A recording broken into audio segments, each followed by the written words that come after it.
नमस्कार दोस्तों, मेरा नाम है सौरभ और स्वागत है आपका मगध एजुकेशन में। सेंट्रल गवर्नमेंट के द्वारा पेपर लीक और एग्जाम्स में होने वाले धांधली को रोकने के लिए आज एक बहुत बड़ा एक्शन लिया गया है। एंटाई पेपर बिल को लॉन्च कर दिया है, इसको इम्प्लीमेंट कर दिया गया है, जिसके तहत अगर जो कोई ऑर्गेनाइजेशन या फिर कोई बच्चा अगर जो पेपर लीक के मामले में पकड़ा जाता है तो उसको 10 साल की सज़ा हो सकता है और फाइन 1 करोड़ तक जा सकता है। तो ये जो यहाँ पे लॉ बनाया गया है, आपको बता दें कि जो 17वां लोकसभा सत्र था यहाँ पे, उसके 5 फरवरी को ही, है ना, 5 फरवरी को ही एंटाई जो यहाँ पे एग्जामिनेशन बिल है उसको पास किया गया था लोकसभा के अंदर। उसके बाद 9 फरवरी को राज्यसभा से भी पास कर लिया जाता है और यहाँ पे कह लीजिए कि दो सदनों से ये जो एंटी पेपर बिल यहाँ पे कर दिया गया था पास। इसको कानून नहीं बनाया गया था, लेकिन हाल के दिनों में जो पिछले 10-12 दिनों में मामला सामने निकल कर आया है दोस्तों, चाहे वो नीट को लेकर देख लीजिए यहाँ पे कि जिसमें बहुत बड़ी धांधली हुई है। यहाँ पे लाखों बच्चे यहाँ पे काफ़ी ज़्यादा प्रोटेस्ट कर रहे थे यहाँ पे कि जिस तरीके से यहाँ पे कह लीजिए कि इन्फ्लेटेड मार्क्स दिया गया था, यहाँ पे जो ग्रेस मार्किंग का सिस्टम नहीं भी था उसको भी यहाँ पे दे दिया गया, जिसके कारण बच्चे काफ़ी ज़्यादा परेशान हुए थे यहाँ पे। और उसके बाद जो यूजीसी नेट का एग्ज़ाम होना था उसको कैंसिल कर दिया गया और जो CSIR का जो एग्जामिनेशन होने वाला था यहाँ पे उसको तो संसाधन की कमी का हवाला देते हुए NTA के द्वारा इसको पोस्टपोन कर दिया गया।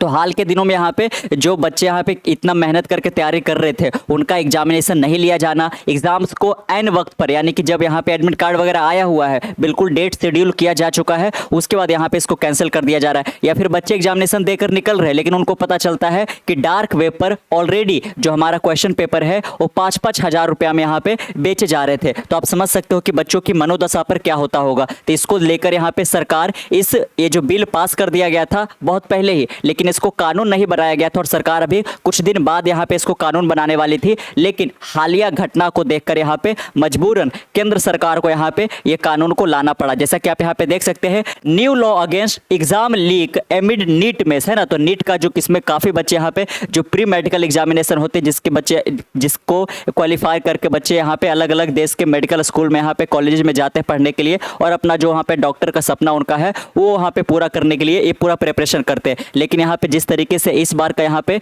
नीट एग्जामिनेशन को लेकर कंट्रोवर्सी इरप्ट हुआ है, देश के लाखों बच्चे यहाँ पे काफी ज्यादा प्रोटेस्ट इसमें कर रहे हैं। जैसे कि आप यहाँ पे देख सकते हैं, स्क्रैप NTA जो ये नीट करवाता है दोस्तों, जो नीट का एग्जामिनेशन लिया जाता है वो किस पब्लिक अथॉरिटी के द्वारा लिया जाता है? NTA के द्वारा, नेशनल टेस्टिंग एजेंसी के द्वारा यहाँ पे। लेकिन नेशनल टेस्टिंग जो एजेंसी है वो यहाँ पे ठीक तरीके से कंडक्ट नहीं करवाई एग्जाम, जिसके कारण यहाँ पे लाखों बच्चों को काफी ज्यादा मुश्किलात देखने को मिला। आप देख सकते हैं, the move comes amid the controversy surrounding the neat and UGC net. ये दो बड़े यहाँ पे नेशनल एग्जाम को यहाँ पे एक तरीके से नीट को तो 1563 बच्चे के लिए फिर से एग्जामिनेशन लिया गया, जिनको यहाँ पे कह लीजिए कि एक तरीके से ग्रेस मार्क दे दिया गया था, जो कि सिस्टम नहीं था देने के लिए यहाँ पे, तो गलत तरीके से जिनको, जिसके कारण 67 बच्चों का इस वर्ष यहाँ पे प्रथम स्थान आ गया, 720 में से 720 आ गया, जो कि काफ़ी ज़्यादा अनयूजुअल था। अभी तक कभी भी जो नीट के इतिहास में ऐसा देखा नहीं गया था कि 720 में 720 1-2 बच्चे के आते थे, लेकिन 67 बच्चों का आ गया, जो कि काफ़ी ज़्यादा ये अविसंभावी था दोस्तों। उसके बाद अगर जो UGC नेट की बात की जाए तो इसको तो पूरी तरह से कैंसिल कर दिया गया और एक और एग्जाम जो होने वाला था नेशनल लेवल पे उसको बोलते हैं CSIR UGC नीट करके। यहाँ पे इस एग्जाम को यहाँ पे एक तरीके से टाल दिया गया, ये कहकर कि हमारे पास संसाधन ही नहीं है जिसके कारण हम पूरे देश भर में इस एग्जाम को ले सकते हैं। तो इतनी बड़ी जो यहाँ पे कह लीजिए कि एग्जामिनेशन की जो एजेंसी है NTA, वो सही से एग्जामिनेशन ही नहीं करवा पा रही है और ऐसे में फिर क्या होगा? इंडियन एजुकेशन सिस्टम बिल्कुल अपने गर्त में गिरे जा रहा है दोस्तों यहाँ पे। तो इसको लेकर काफ़ी ज़्यादा कह लीजिए कि मांग उठ रहा था कि सरकार कोई ऐसा कानून लेकर आए जिसके कारण ये जो पूरा कोचिंग माफिया वगैरह है या फिर जो एक पूरी तरीके से जो सिंडिकेट रन करते हैं कि एग्जाम्स होने वाले होते हैं तो उसके पहले ही पेपर वगैरह यहाँ पे लाखों रुपया में अपने प्रॉफिट गेन करने के लिए यहाँ पे कह लीजिए कि बच्चों के भविष्य के साथ वो खिलवाड़ करते हैं, ऐसों के लिए यहाँ पे रोकना काफ़ी जरूरी था। लेकिन आपको बता दें, चूंकि ये कल देर रात ही यहाँ पे कह लीजिए कि नोटिफाई किया गया है सरकार के द्वारा, तो अगर जो कल से पहले जितना भी कंट्रोवर्सी हुआ है एग्जाम पेपर लीक को लेकर, इसमें जो भी कोई सम्मिलित वगैरह होंगे या फिर उन्होंने घूस वगैरह लिया था, तो उनके ऊपर ये कानून थोपा नहीं जा सकता, यानी कि उनको 10 साल का सजा भी नहीं हो सकता है और 1 करोड़ रुपया फाइन भी नहीं लगाया जाएगा। लेकिन आज के बाद से अगर जो कोई भी इस तरीके के यहाँ पे नेशनल एग्जामिनेशन में, है ना, पब्लिक एग्जामिनेशन में इस प्रकार के धांधली करते हुए नजर आते हैं कि क्वेश्चन पेपर से टैंपरिंग कर देना, या फिर कह लीजिए कि यहाँ पे डार्क वेब पर अलग वेबसाइट बनाकर एडमिट कार्ड वगैरह इशू कर देना, पेपर इस तरीके से टेलीग्राम वगैरह पे सर्कुलेट कर देना एग्जामिनेशन से पहले। ऐसे में बड़े कानून यहाँ पे लिए गए। आप देख सकते हैं यहाँ पे बाकायदा, है ना, कि ये 21 जून 2024 को यहाँ पे इसको एक कानून बना दिया गया। इसको किसके द्वारा, कह लीजिए कि किस मिनिस्ट्री के द्वारा यहाँ पे ये डिसीजन लिया गया है, तो ministry of personnel public grievance and pension के द्वारा यहाँ पे लिया गया। आप देख सकते हैं ये सरकार के द्वारा फाइनली यहाँ पे नोटिफाई कर दिया गया था, जो कि ऑलरेडी यहाँ पे एक बिल बन चुका था, यहाँ पे एक लॉ बना हुआ था, लेकिन सरकार के द्वारा नोटिफाई नहीं किया गया था। लेकिन आप देख सकते हो फ्राइडे के दिन 21 जून को यहाँ पे पूरे देश भर में इस कानून को इम्प्लीमेंट कर दिया गया है, लागू कर दिया है, जिसके तहत अगर जो कोई भी यहाँ पे पकड़े जाते हैं तो यहाँ पे 10 साल का सजा और 1 करोड़ रुपया फाइन लगाया जा सकता है दोस्तों, है ना। तो आप देख सकते हैं in exercise of the power conferred by the sub section 2 of section 1 of the public examination prevention of unfair means act 2024। इस कह लीजिए कि कानून का नाम क्या रखा गया है, तो आप देख सकते हो public examination prevention of unfair means, है ना। अनफेयर मींस मतलब कि गलत तरीके से अगर जो एग्जामिनेशन लिया गया है उसमें कुछ धांधली वगैरह हुआ है, तो इसको लेकर ये कानून बनाया गया है। आप देख सकते हैं act 2024 1 of 2024 the central government hereby appoint the 21st day of June 2024 as the date which the provision of the said act shall come into force। तो एक come into force का मतलब क्या हुआ, एक तरीके से कि अब इसको यहाँ पे कानून बना दिया गया है। आप देख सकते हो दोस्तों यहाँ पे कि एग्जामिनेशन के कैंसिल होने की वजह से, पेपर के लीक होने की वजह से, मार्क्स को बढ़ा चढ़ा कर दे देने की वजह से, और साथ में जो पास्ट टाइम में, जो रिसेंट टाइम में यहाँ पे कंट्रोवर्सी हुआ है, वो पूरी तरह से इंडियन एजुकेशन सिस्टम को एक तरीके से ब्रेक डाउन करके रख दिया। यहाँ पे जो फॉर्मल एजुकेशन का जो वैल्यू होता था यहाँ पे, वो लगातार यहाँ पे इंडिया के अंदर नीचे गिरते जा रहा है। बच्चे काफ़ी ज़्यादा फ्रस्ट्रेट हो रहे हैं, कई सारे बच्चे तो इसी दबाव प्रेशर के कारण यहाँ पे सुसाइड तक कर लेते हैं यहाँ पे। अच्छा चलिए अब यहाँ पे बात आता है कि सरकार के द्वारा ये जो कानून बनाया गया है इसके तहत क्या यहाँ पे कह लीजिए कि प्रावधान वगैरह रखे गए हैं, वो तो हम डिस्कस करेंगे ही, लेकिन सबसे पहले यहाँ पे बात किया गया है पब्लिक एग्जामिनेशन। तो हमारे देश के अंदर आखिरकार हम किस एग्जामिनेशन को पब्लिक एग्जामिनेशन कहेंगे, और देश के अंदर कितने कह लीजिए कि पब्लिक एग्जामिनेशन अथॉरिटी है, अर्थात किनके द्वारा एग्जाम लिया जाएगा, तो बोला जाएगा कि पब्लिक एग्जामिनेशन लिया गया है दोस्तों। तो आपको बता दें कि देश में टोटल 5 पब्लिक एग्जामिनेशन अथॉरिटी है, जिसमें सबसे ऊपर आता है यूपीएससी, जिसका आप नाम सुनते ही होंगे यहाँ पे कि सिविल सर्विसेज का एग्जाम लेते हैं, जिसके तहत यहाँ पे जो कह लीजिए कि डीएम वगैरह यहाँ पे है, कलेक्ट्रेट वगैरह है, वो बनकर आते हैं, आईएएस आईपीएस वगैरह आईएफएस वगैरह यहाँ पे। तो ये हो गया यूपीएससी, जो कि कह लीजिए एक तरीके से सबसे बड़ी यहाँ पे एग्जामिनेशन होता है, जिसका पूरा दुनिया में चर्चा है दोस्तों। उसके बाद आता है स्टाफ सिलेक्शन एग्जामिनेशन को एसएससी को लेकर, जो कि यहाँ पे 2 कैटेगरी में आता है, यहाँ पे टेक्निकल भी हो सकता है और यहाँ पे नॉन टेक्निकल भी होता है। उसके बाद आता है तीसरा, अगर जो आरआरबी के द्वारा एग्जाम लिया गया है यहाँ पे, है ना, रेलवे रिक्रूटमेंट बोर्ड के द्वारा, यानी कि रेलवे के अलग अलग यहाँ पे सेक्टर में यहाँ पे अगर जो कोई एग्जाम लिया गया है दोस्तों, चाहे वो ग्रुप ए का हो, बी का हो, सी का हो, डी का हो, तो वो भी यहाँ पे पब्लिक एग्जामिनेशन बोला जाएगा। उसके बाद आता है यहाँ पे IBPS, यानी कि अगर जो बैंकिंग एग्जामिनेशन लिए गए हैं यहाँ पे, तो वो भी कह लीजिए कि पब्लिक एग्जामिनेशन कहा जाता है। और पांचवा आता है जिसको लेकर हाल के दिनों में काफी ज्यादा कंट्रोवर्सी हुआ है, लगातार 3 एग्जाम में यहाँ पे एक के बाद यहाँ पे एक कह लीजिए कि उसमें बहुत बड़ा धांधली सामने निकल कर आया है, NTA यानी कि नेशनल टेस्टिंग एजेंसी। तो इन 5 संस्थानों के द्वारा अगर जो कोई भी एग्जामिनेशन लिया जाता है तो नेशनल लेवल का एग्जामिनेशन माना जाता है और इसको पब्लिक एग्जामिनेशन कहा जाता है। ये 2 तरीके से यहाँ पे हो सकते हैं, या तो आप कह लीजिए कि इन एग्जाम्स को देकर एक एंट्रेंस एग्जाम के रूप में हो सकता है, यानी कि आप कोई कॉलेज वगैरह आपको बढ़िया सा मिल जाएगा, या फिर एक तरीके से ये भर्ती परीक्षाएं भी होता है, यानी कि इसको आप क्वालिफाई कर लेते हो, इंटरव्यू राउंड वगैरह क्वालिफाई कर लेते हो तो सीधे आपको जॉब भी लग सकता है। लेकिन ये 5 नाम ध्यान रखिएगा, एक बैंकिंग सेक्टर का हो गया, एक सिविल सर्विस का हो गया, एक SSC हो गया स्टाफ सिलेक्शन के लिए, एक RRB हो गया रेलवे रिक्रूटमेंट के लिए, और एक NTA हो गया जो कि UGC नेट का एग्जाम हो, नीट का एग्जाम हो, इन तमाम तरीके के एग्जाम्स को ये कंडक्ट करवाते रहता है। आप देख सकते हो दोस्तों यहाँ पे taking an important step amid the controversy surrounding the NEET and UGC NET exam, the center has notified a stringent law। इस कानून को इतना कड़ा इसलिए बताया जा रहा है क्योंकि इसके प्रावधान काफी ज्यादा सख्त है। 1 करोड़ का फाइन, आप सोच सकते हो कि कितना बड़ा अमाउंट है, और 10 साल का सजा हो सकता है, जो कि गंभीर आरोप लगने पे ही इतने बड़े सजा मिलते हैं दोस्तों। Which was passed in February to prevent paper leak and cheating. आप देख सकते हो कि एग्जामिनेशन में होने वाले धांधली को, यानी कि चीटिंग को और साथ में पेपर लीक को रोकने के लिए यहाँ पे फरवरी के महीने में ही आपने जाना कि 5 फरवरी को लोकसभा में ये जो एंटी पेपर जो बिल था उसको पास किया गया था। उसके बाद 9 फरवरी को राज्यसभा से भी पास करवा लिया गया था। बस इसको कानून नहीं बनाया गया था, लेकिन जो ये हाल के दिनों में हुआ उसको देखते रहे यहाँ पे जल्द से जल्द इसको कानून बना दिया गया। The notification of the public examination prevention of unfair means act 2024 comes just a day after education minister Dharmendra Pradhan was asked about when it would be implemented. The minister had said the law ministry was framing the rules. आप देख सकते हो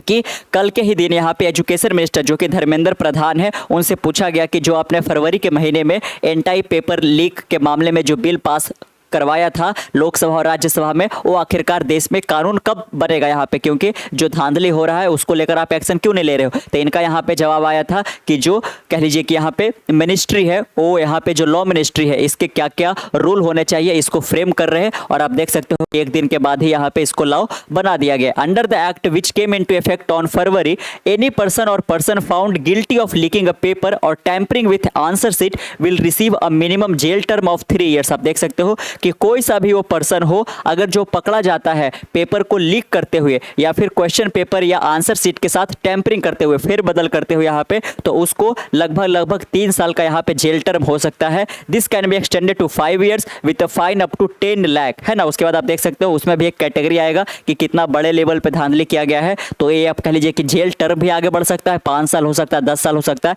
और ये जो fine है वो भी 10 लाख रुपया से लेकर 1 करोड़ रुपया तक लगाए जा सकते हैं। All offences under the act will be cognizable and non bailable. आप देख सकते हो कि अगर जो आप इस प्रकार के किसी धांधली में पकड़े जाते हो, पेपर लीक वगैरह करने के मामले में पकड़े जाते हो, तो आपको जो यहाँ पे जेल होगा दोस्तों वो नॉन बेलेबल होगा, यानी कि आपको छुड़ाया नहीं जा सकता है कितना भी पैसे देकर। तो काफी ज्यादा ये कड़ा कानून बनाया गया है जो कि यहाँ पे समय की मांग था, नीड ऑफ द आवर बन चुका था। Examination service provider who have knowledge about possible offence but do not report it can be find up to 1 crore. आप देख सकते हो दोस्तों कि जो एग्जामिनेशन सर्विस प्रोवाइडर होते हैं, यानी कि जो एक तरीके से एग्जाम कंडक्ट कराते हैं अपने एरिया के अंदर, अगर जो पकड़ा जाता है कि किसी प्रकार का कोई ऑफेंसेस हुआ है और अगर जो रिपोर्ट नहीं करते हैं तो उस पर्टिकुलर ऑर्गेनाइजेशन को 1 करोड़ रुपया तक का फाइन देना पड़ सकता है। During the investigation if it is establish that any senior official from the service provider had allowed or was involve in the committing the offence he will face imprisonment of minimum of 3 year. आप देख सकते हो कि कोई भी senior official अगर जो वो सर्विस प्रोवाइडर का यानी कि एग्जामिनेशन सर्विस प्रोवाइडर का कोई सीनियर ऑफिशियल इस धांधली में पकड़ा जाता है कि वो एक पर्टिकुलर बच्चे से कह लीजिए कि मोटा रकम लेकर उसको पहले ही क्वेश्चन पेपर दे रहा है, या फिर जो एग्जामिनेशन सेंटर पे वो बच्चा गया है वहां पे किसी प्रकार से उसको आंसर पहुंचाने की कोशिश कर रहा है, तो इन सीनियर ऑफिशियल को आप देख सकते हो कि 3 साल का सजा हो सकता है और साथ में 1 करोड़ तक का फाइन भी इस पर लगाया जा सकता है। इसीलिए जो एग्जामिनेशन सर्विस प्रोवाइडर है जो एग्जाम यहाँ पे कंडक्ट कर रहे हैं, यहाँ पे जो अपने सेंटर पे बच्चों को बुलाया है इन्होंने, उनको काफ़ी ज़्यादा सावधान रहने की ज़रूरत है कि उनके सेंटर पे किसी प्रकार का कोई धांधली नहीं निकल कर आए, क्योंकि एक सेंटर पे धांधली निकल कर आएगा दोस्तों तो पूरे देश के बच्चे यहाँ पे कह लीजिए कि उस पर सवाल जरूर उठाएंगे। जैसे कि इस बार हुआ हरियाणा के जो झज्जर में नीट का सेंटर दिया गया था, वहाँ पर क्या हुआ कि जो टोटल आपको बताया गया कि 67 बच्चों का 720 में 720 आया, उसमें से 7 ऐसे बच्चे थे जिसका 720 आया, उस पर्टिकुलर एक ही सेंटर से बिलोंग कर रहे थे और उसका जो बाकायदा यहाँ पे कह लीजिए कि जो आंसर सीट नंबर है वो भी मैच कर रहा था, जिससे ये जाहिर हो रहा था कि वो एक ही सेंटर के बच्चे हैं। तो ऐसा भला कैसे हो सकता है कि पूरे देश भर में एक ही सेंटर से सारे टॉपर निकल कर आ रहे हैं? इसका मतलब जरूर उस पर्टिकुलर सेंटर पे यहाँ पे धांधली हुआ है, पेपर लीक जरूर यहाँ पे हुआ है। इसीलिए जो एग्जामिनेशन सर्विस प्रोवाइडर है उनको काफी ज्यादा सावधान रहने की जरूरत है। इफ द एग्जामिनेशन अथॉरिटी और the service provider commit an organised crime the jail term will be a minimum of 5 year and maximum of 10 and the fine will remain 1 crore. आप देख सकते हो कि जो एग्जामिनेशन अथॉरिटी है या जो सर्विस प्रोवाइडर है वो किसी प्रकार का कोई ऑर्गेनाइज क्राइम कमिट करती है तो उनको भी सेम प्रावधान है कि 10 साल का सजा और 1 करोड़ का यहाँ पे फाइन लगाया जा सकता है। The notification mention the Bharatiya Nyaya Sanhita but add that provision of the Indian penal code will remain in effect until it's implemented. आप देख सकते हो ये जो कानून लाया गया है, ये जो नोटिफिकेशन जारी किया गया है, इसमें भारतीय न्याय संहिता मेंशन किया गया है, लेकिन अभी फिलहाल तक यहाँ पे इंडियन पिनल कोड के अनुसार ही यहाँ पे कार्रवाई की जाएगी दोस्तों। यहाँ पे ये ये भारतीय न्याय संहिता कब लगाया जाएगा, तो 1 जुलाई से यहाँ पे लगाया जाएगा, जो कि जिसके अनुसार जो क्रिमिनल लॉ होते हैं वो कंडक्ट यहाँ पे किए जाएंगे। कंट्रोवर्सी क्या हुआ जिसमें आपने जाना यहाँ पे कि जो नीट यूजी 2024 के एग्जाम हुए थे, जिसमें लगभग 24 लाख बच्चे अपीयर हुए थे, वो अलग अलग मेडिकल कोर्सेज के लिए, चाहे उसमें डेंटल हो गया, चाहे MBBS हो गया, इसको लेकर ये एग्जाम किसके द्वारा कंडक्ट करवाया गया था, नेशनल टेस्टिंग एजेंसी के द्वारा करवाया गया था। कब, तो 5 मई को करवाया गया था। रिजल्ट वर अनाउंस 4 जून, और रिजल्ट कब डिक्लेयर कर दिया गया, 4 जून को दोस्तों, जो कि डिक्लेयर करना था इनको 22 जून को, लेकिन 4 जून को कर दिया गया। और 4 जून को आपको पता ही होगा कि जो जनरल इलेक्शन का रिजल्ट है वो भी उसी दिन आया था। जिस दिन इतना बड़ा यहाँ पे इलेक्शन का रिजल्ट का डेट है, उस दिन आप इतने बड़े एग्जामिनेशन का रिजल्ट क्यों ही डिक्लेयर कर दे रहे हो, इसका मतलब जरूर कुछ किसी प्रकार का जो धांधली है वो NTA पूरे देश की जनता से छुपाना चाह रहा था। इसको लेकर भी बहुत बड़ा यहाँ पे कंट्रोवर्सी हुआ था। 10 डेज बिफोर द शेड्यूल, आप देख सकते हो कि 10 दिन पहले यहाँ पे रिजल्ट को डिक्लेयर कर दिया जाता है। उसके बाद यहाँ पे देश भर के कोने कोने से यहाँ पे ये मामले सामने निकल कर आने लगे कि क्वेश्चन पेपर का लीक हुआ है। ग्रेस मार्क जो दिया गया है 1563 बच्चों का, वो किसी भी प्रकार से यहाँ पे जायज नहीं है, क्योंकि ऐसा कोई भी जो प्रावधान है, जो नोटिफिकेशन है, वो NTA के द्वारा जारी नहीं किया गया था कि अगर जो किसी सेंटर पे किसी बच्चे का अगर जो कह लीजिए कि टाइम खराब होता है, चाहे वो कह लीजिए जो इन्विजिलेटर होते हैं उनकी वजह से ही, तो उनको ग्रेस मार्क देने का ऐसा कोई प्रावधान नहीं था। लेकिन एग्जामिनेशन ले लिया जाता है और जब डिक्लेयर किया जाता है रिजल्ट, उस वक्त यहाँ पे ग्रेस मार्क का सिस्टम यहाँ पे लेकर आया जाता है, जो कि पहले से चूंकि कह लीजिए कि नोटिफाई नहीं किया गया था। इसको लेकर बहुत बड़ा प्रोटेस्ट पूरे देश भर के कोने कोने में यहाँ पे जो मेडिकल के बच्चे जिन्होंने नीट का एग्जाम दिया था, वो कह लीजिए कि इस प्रोटेस्ट में शामिल हो जाते हैं। और बहुत सारे बच्चे तो यहाँ पे कह लीजिए कि सुप्रीम कोर्ट का रुख भी करते हैं। एक बहुत बड़ा एडटेक प्लेटफॉर्म है फिजिक्स वाला का, आपने नाम सुना होगा, उसके जो फाउंडर और CEO है अलख पांडे, वो खुद यहाँ पे बच्चों की ओर से सुप्रीम कोर्ट जाते हैं और NTA को चैलेंज करते हैं कि आपने जो ये ग्रेस मार्क का सिस्टम दिया है ये कितना जायज़ है। तो फिर यहाँ पे NTA को ये जो ग्रेस मार्क का सिस्टम है इसको वापस लेना पड़ा, और इन्होंने कहा कि जिन 1563 बच्चों को यहाँ पे ग्रेस मार्क्स दिया गया था उनको दोबारा से एग्जामिनेशन देना पड़ेगा, और अगर जो बच्चे दोबारा एग्जामिनेशन नहीं देते हैं तो बिना ग्रेस मार्क का जितना भी उनका नंबर आएगा उनको एक्सेप्ट करना पड़ेगा दोस्तों। और 4-5 दिन के बाद यहाँ पे उन 1563 बच्चों का नीट का दोबारा एग्जाम भी यहाँ पे होने वाला, जिनको भी इच्छा है देना है वो दे सकते हैं। लेकिन ये जो UGC नेट का जाना आपने, और जो यहाँ पे CSIR UGC नीट का हुआ, उसको तो यहाँ पे एक तरीके से भी पोस्टपोन कर दिया गया है। इसीलिए एजुकेशन मिनिस्ट्री के ऊपर भी सवाल उठने लगे थे, क्योंकि वो अपने ट्विटर हैंडल पे किसी भी प्रकार का यहाँ पे कोई एजुकेशन से रिलेटेड ट्वीट नहीं करते। वो सारा का सारा दिन यहाँ पे कह लीजिए कि प्रधानमंत्री रिलेटेड से जो भी न्यूज निकल कर आता है कि वो कहाँ पे विजिट कर रहे हैं, कहाँ पे किसी चीज़ को इनॉग्रेट कर रहे हैं, उसी का पूरा यहाँ पे आ रहा था। ध्रुव राठी नाम सुना होगा आपने, उन्होंने जब सवाल उठाया धर्मेंद्र प्रधान को लेकर यहाँ पे कि ये एजुकेशन से तो कोई बात ही नहीं करते हैं रिलेटेड, तो ये आखिरकार एजुकेशन मिनिस्ट्री के रूप में ये कर क्या रहे हैं यहाँ पे, तो इसको लेकर यहाँ पे ये इन्होंने भी अपना रिस्पांस दिया यहाँ पे कि नहीं, जो नीट का एग्जाम हुआ था उसमें किसी प्रकार का धांधली नहीं हुआ था। और जब इनसे पूछा गया कि जो बिल आपने यहाँ पे कह लीजिए कि पास करवाया था लोकसभा और राज्यसभा में, वो कानून कब बनेगा, तो आप देख सकते हो उसको कानून यहाँ पे बना दिया गया है और साथ में नोटिफाई भी कर दिया गया है पूरे देश भर में यहाँ पे। तो अब से यहाँ पे जो पब्लिक सर्विस जो यहाँ पे एग्जामिनेशन होंगे उसमें आप देखिएगा कि पूरी तरह से यहाँ पे ट्रांसपेरेंसी बढ़ती जाएगी। उसका जो कह लीजिए कि एक तरीके से पात्रता होता है, क्रेडिबिलिटी होता है, उसको बरकरार रखा जाएगा, है ना। तो कैसा लगा आपको वीडियो जानकर दोस्तों, नीचे कमेंट बॉक्स में जरूर बताइएगा। और अगर जो आप भी किसी एग्जामिनेशन का तैयारी कर रहे हो तो वो भी आप जरूर नीचे मेंशन कीजिएगा। मिलते कल एक नए वीडियो के साथ, तब तक के लिए keep learning keep growing. This is Saurabh signing off से नेक्स्ट वन। Bye bye.